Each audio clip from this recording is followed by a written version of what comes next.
This is the YouTube recording for Lesson 19 as presented in class on the 23rd or 22nd of April.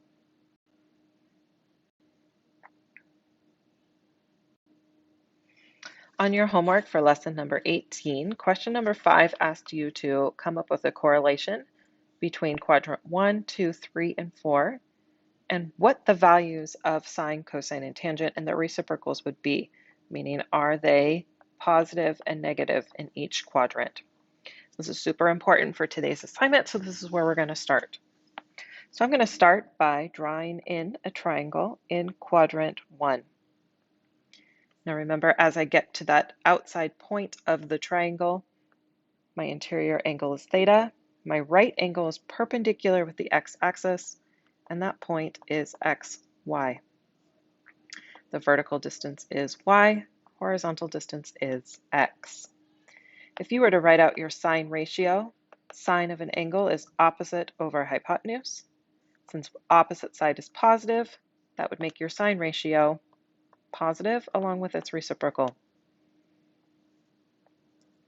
Cosine of an angle is adjacent over hypotenuse. Again, that adjacent side is positive over the hypotenuse, so that would also make your cosine positive along with its reciprocal. Tangent is opposite over adjacent. Again, both of those are positive, so your cosine value or tangent value would also be positive along with its reciprocal.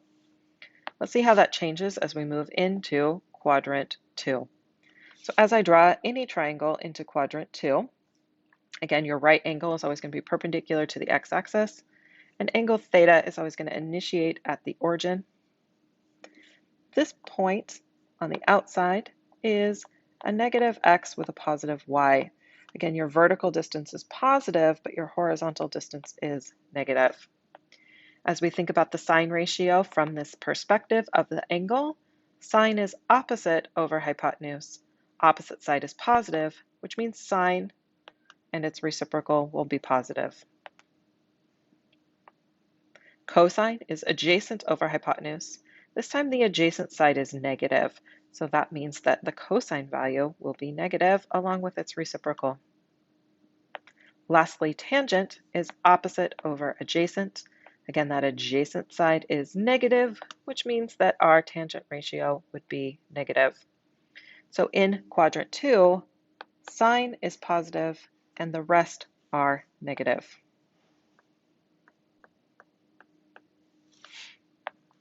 As I draw my triangle into quadrant 3, again, right angle is always perpendicular to the x-axis.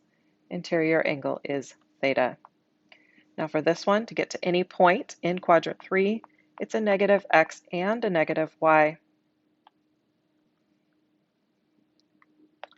So for sine, sine is opposite over hypotenuse. Again, that negative y is going to give me a negative sine value along with its reciprocal.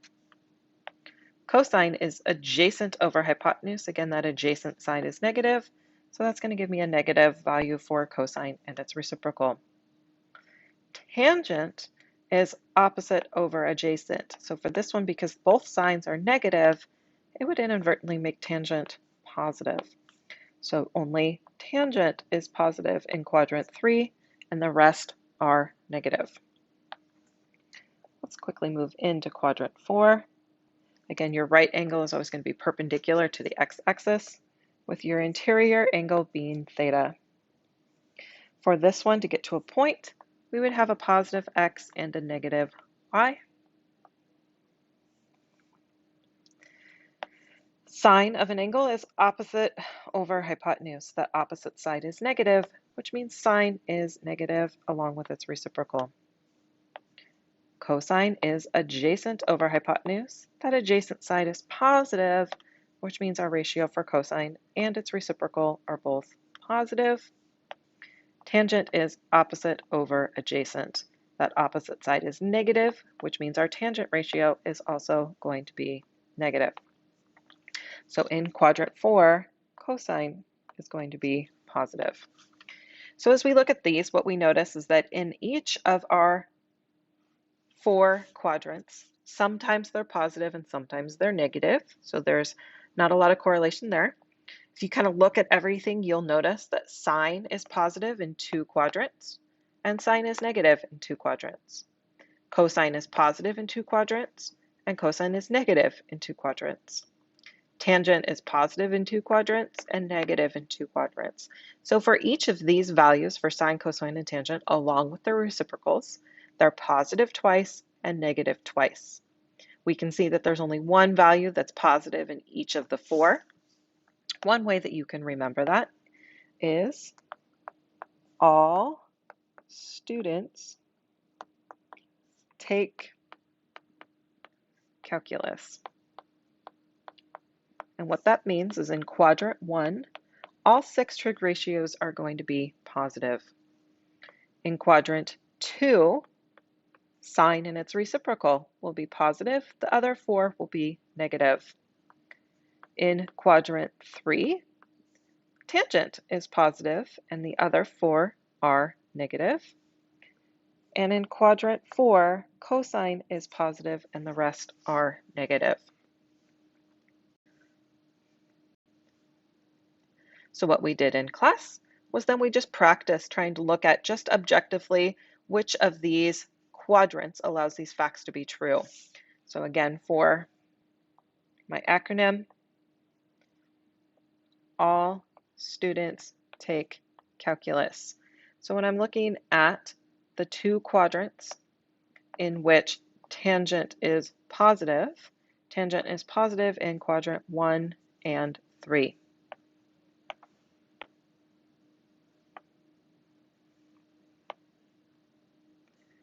When I look at question 2, which 2 quadrants is cosine negative? Cosine is positive in quadrant 1 and 4, which means cosine is negative in quadrants 2 and 3.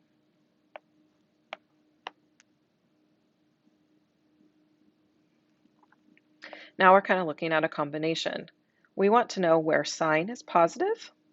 So sine is positive in quadrant 1 and 2. Tangent is negative in quadrant 2 and 4. So where both of these are true at the same time would be here in quadrant 2.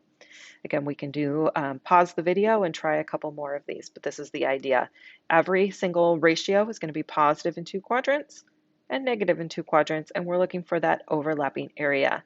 I would recommend you pause the YouTube video and see if you can figure out what is happening for these ratios.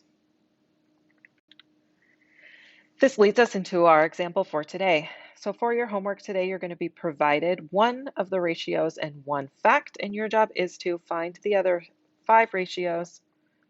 The first thing we need to make sure of is that we have our diagram drawn correctly in the correct quadrant.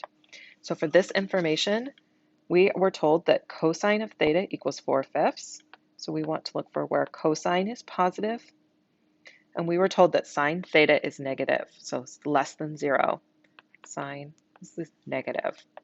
So when we kind of think about all students take calculus, cosine is positive in quadrant 1 and 4, so I'm going to put just a little star by those. Sine is negative in quadrant 3 and 4. So where both of these facts are true at the same time is quadrant 4. So then I know that my triangle is going to be in quadrant 4. Again, the right angle is perpendicular to the x-axis, and your interior angle is theta. Based on my information, it told me cosine was 4/5. Cosine is adjacent over hypotenuse.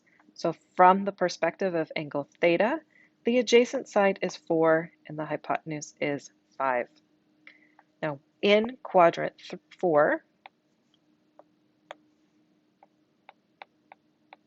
remember that your x is positive and your y is negative. Pythagorean theorem is going to be used here to find that missing side, but it's not going to give us the sign.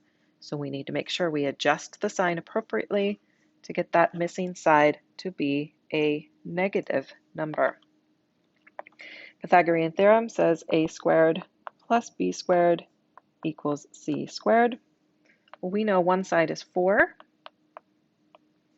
And we know the hypotenuse is 5. So to find b, this time we're going to take the square root of 5 squared minus 4 squared to get 3. This is also a Pythagorean triple.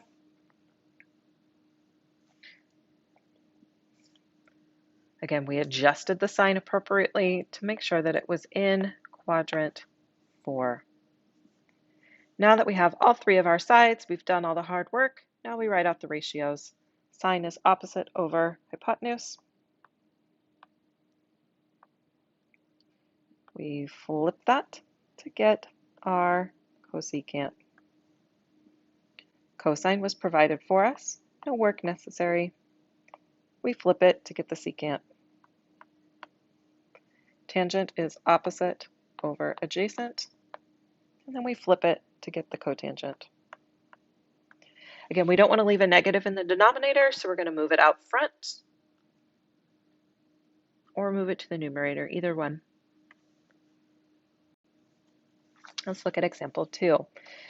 For this problem, we were told that sine of theta equals negative 7/8, so we know that sine of theta is a negative. We were also told that secant of theta is less than 0. Well, if secant of theta is less than 0, its reciprocal is also less than 0, which means we're looking for a negative cosine. So we want to figure out where is sine negative and cosine negative at the same time. All students take calculus.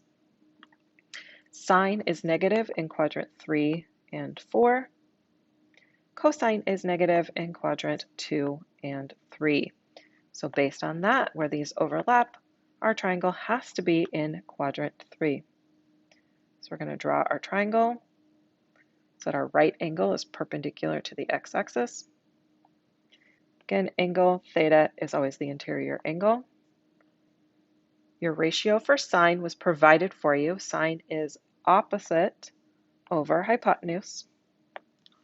So we know that we are looking for the adjacent side, and again, in order to get it into quadrant 3, we need a negative x and a negative y, so we're going to have to adjust the sign that we find when we use Pythagorean Theorem to find that. So Pythagorean Theorem, a squared plus b squared equals c squared. We know one side is negative 7,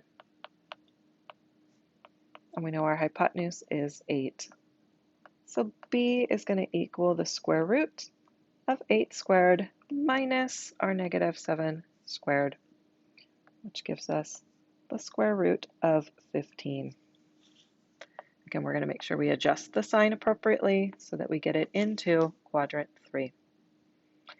Now that we have all 3 sides, we can use our given information and write out our 6 trig ratios. Again, we were told that sine was negative 7/8, which means we know cosecant to be negative 8/7. Your ratio for cosine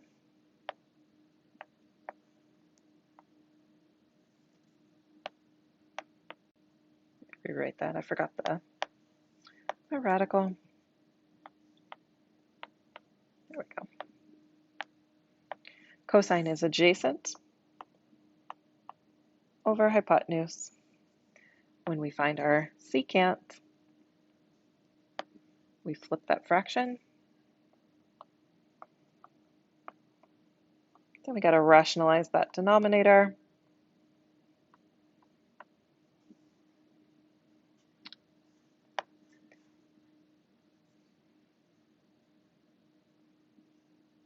Your ratio for tangent is opposite over adjacent. Again, that negative over negative are going to cancel each other out and give you just positive 7/5 over square root of 15. And we have to rationalize to get 7 root 15 over 15. We're going to flip it to get the cotangent. Again, take the unrationalized version and you get negative square root 15 over 7. I would recommend at this point you pause the video and try this one on your own. If you're having troubles drawing the picture, remember that tangent is going to be negative and your cosine value is going to be positive. So write out all students take calculus. Tangent is negative in quadrant 2 and 4.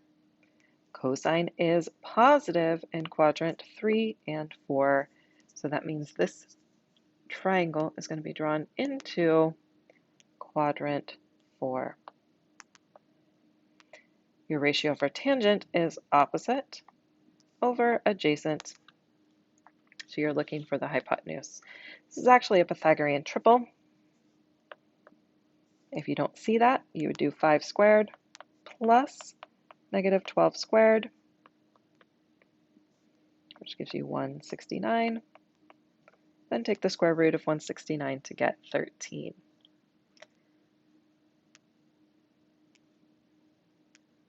As you're checking your answers, now that you've paused the video and tried again, your ratio for sine is opposite over hypotenuse, and then you flip it to get your cosecant. Cosine is adjacent over hypotenuse, and you flip it to get your secant. Tangent was provided for us at negative 12 over 5, and then we flip it to get the cotangent, again making sure we always move that negative from the denominator up to the numerator or out front. That is the end of our YouTube lesson. At this point, you should be working on your exit task for number 19, and then complete WAMAP number 19. Please, when you finish the WAMAP number 19, upload your work onto Schoolology. Diagrams are going to be really important that you draw, and I want to make sure that if we have any discrepancies as to what your answers are and what they should be, that we can resolve those conflicts by using your diagrams. So please make sure you upload all of your work, all of your pictures. There are 10 questions, and I look forward to our next lesson.